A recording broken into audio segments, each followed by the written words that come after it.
Welcome to the channel, welcome to the channel, welcome to the channel, yeah. Hello, greetings and salutations. It is I, Kamaria, Black Siren Creates, your favorite part-time booktuber. And I am in the car loop, obviously, waiting for my child. And I thought today's stream of consciousness could be talking about my my book deal breakers or my bookish red flags, because I'm like, that sounds like fun. I like to call myself like the DNF queen. Like, I'm just like a massive hater. If something isn't working for me, I'll just stop reading.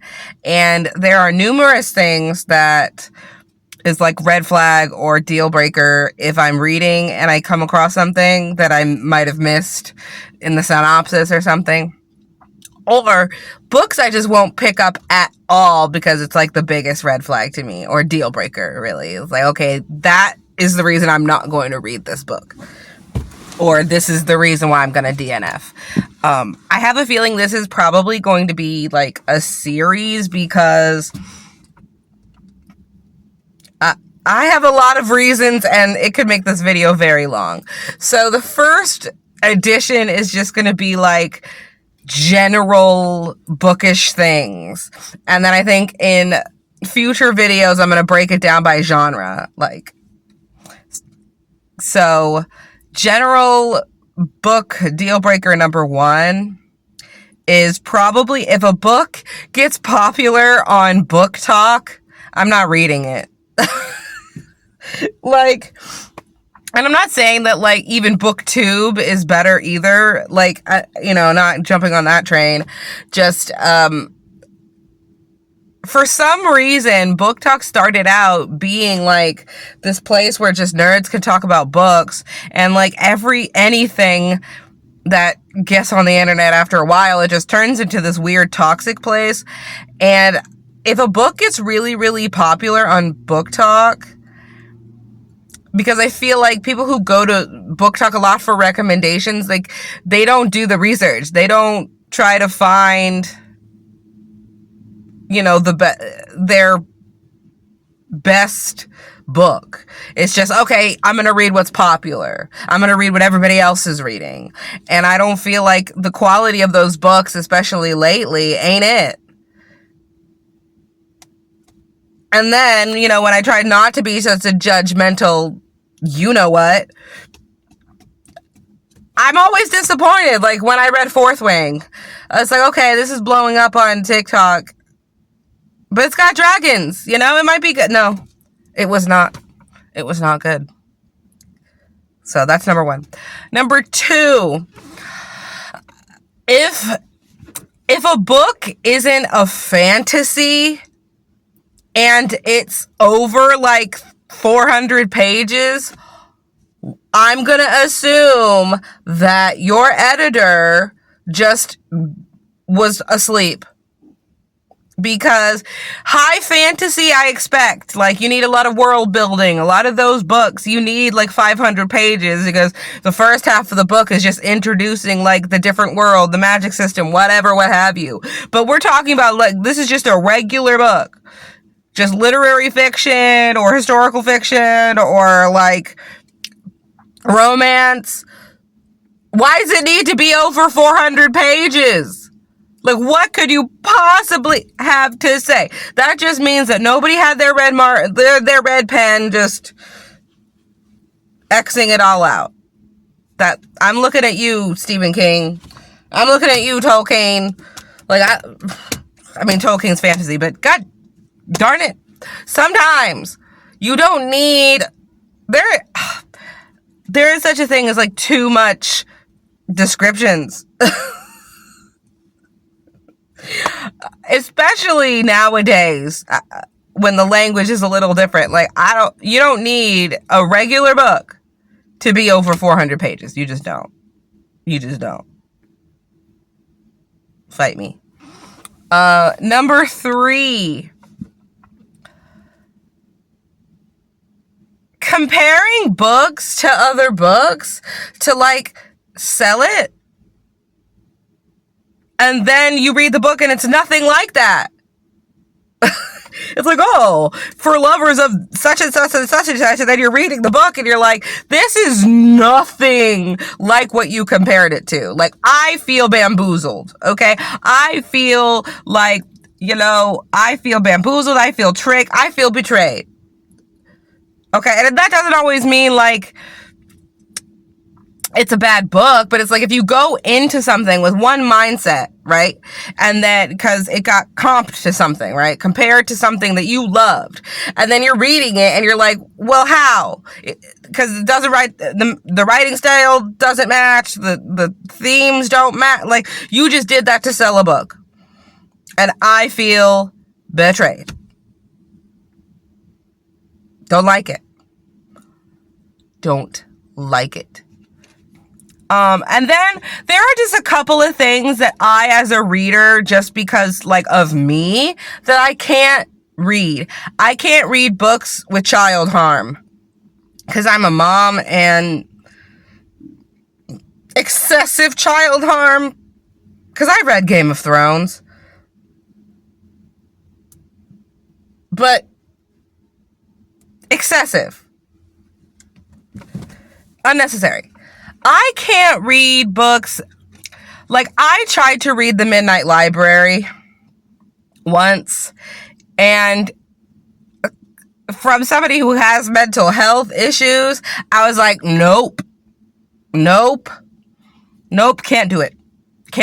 I got like 2 chapters into that book and had to, nope. Like, this could be the best book. It's winning all the awards. People are talking about how moving it is and what. Nope. Can't do it. Not going to do it. Not going to do it.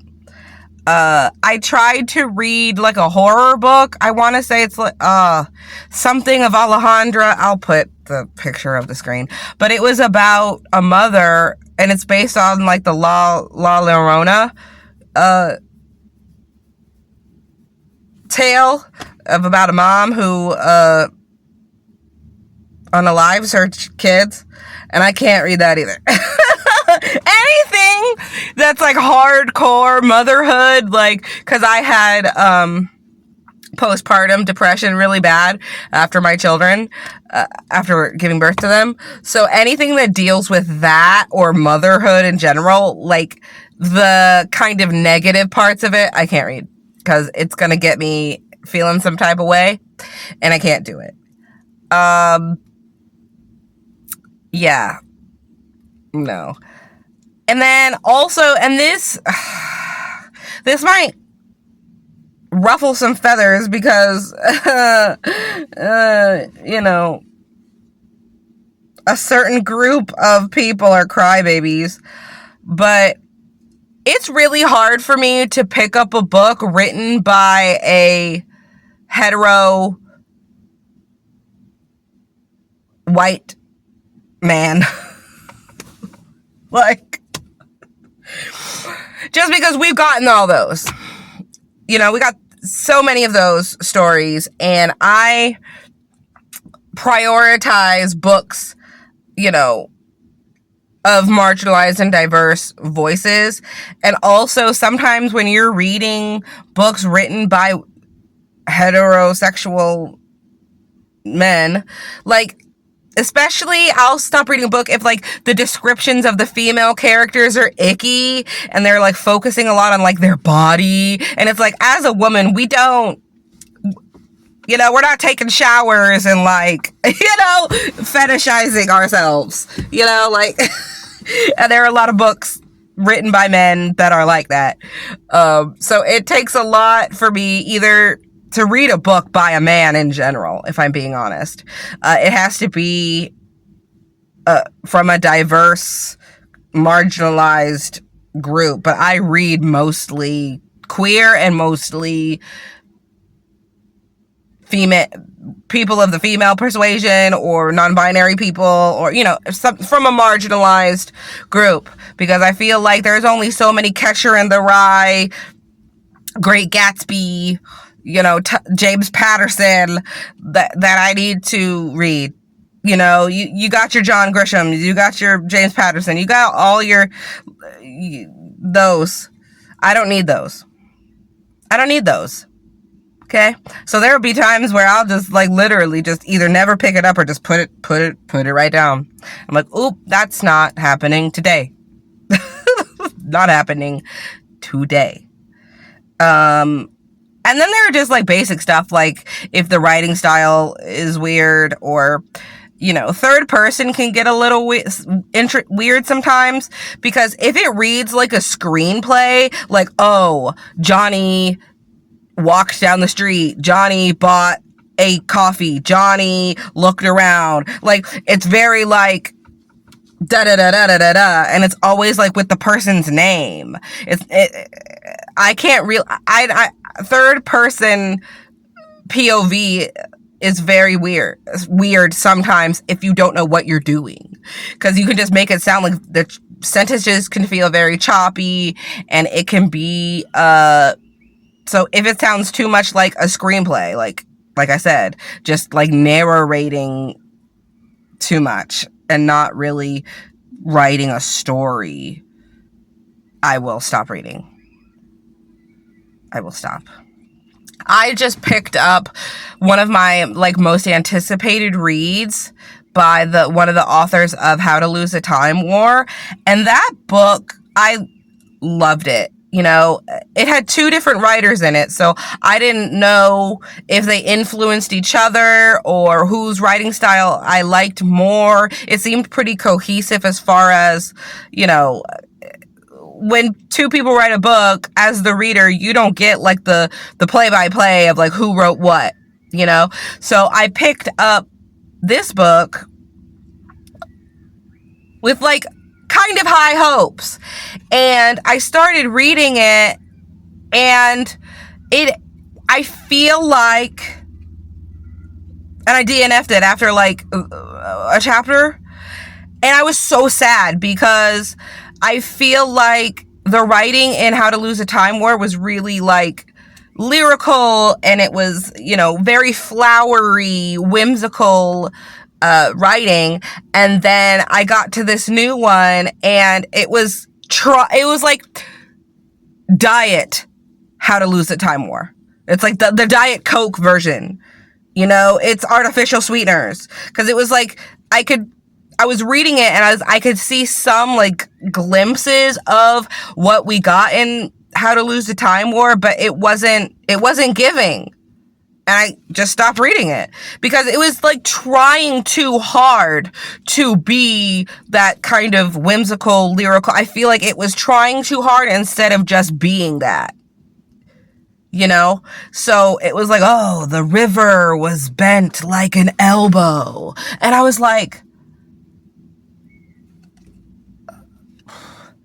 the river was winding and bent like an elbow?